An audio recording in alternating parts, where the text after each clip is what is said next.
So you could see by my shaking hands why I need like one of those selfie sticks. My back is killing me.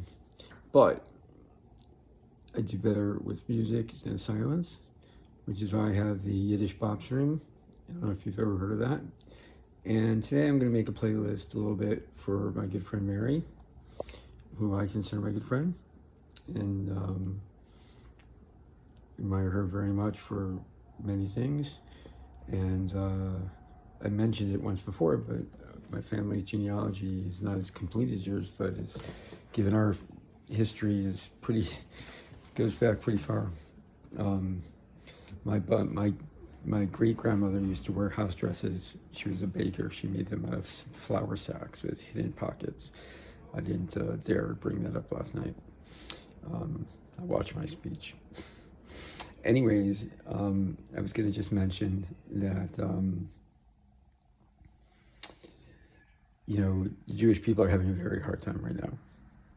Very hard time. 100 plus people in captivity. We don't know where.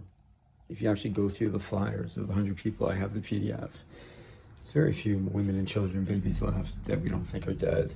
And so you're dealing with, 75, 80, well men, army soldiers who are probably just locked up in concrete rooms and being tortured or not, or whatever. And they could be there for years, just like our last soldier was, Galit Shalit, and they let out thousands of prisoners in response.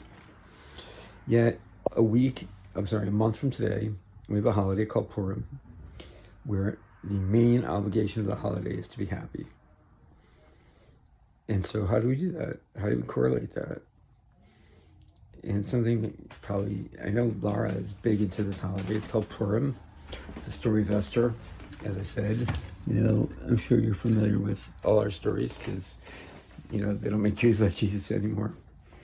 But, so if you're going to play, I basically, if you look at my channel and my playlists, I have a couple playlists devoted to Jewish music. One's fast, one's slow.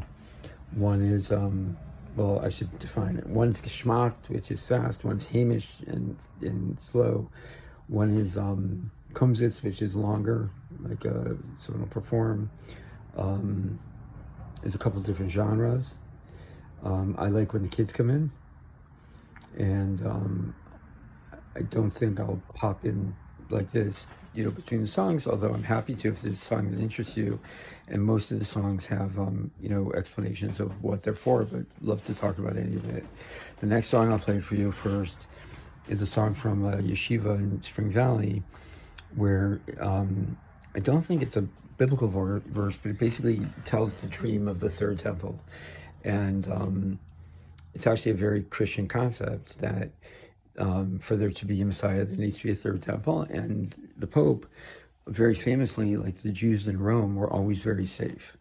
And that's because the Pope believed that there needed to be, all the popes, even frankly, the Pope during the war, who didn't get canonized, and they call him Hitler's Pope, the book, that there had to be a group of Jews to be there to witness, the coming of the Messiah. And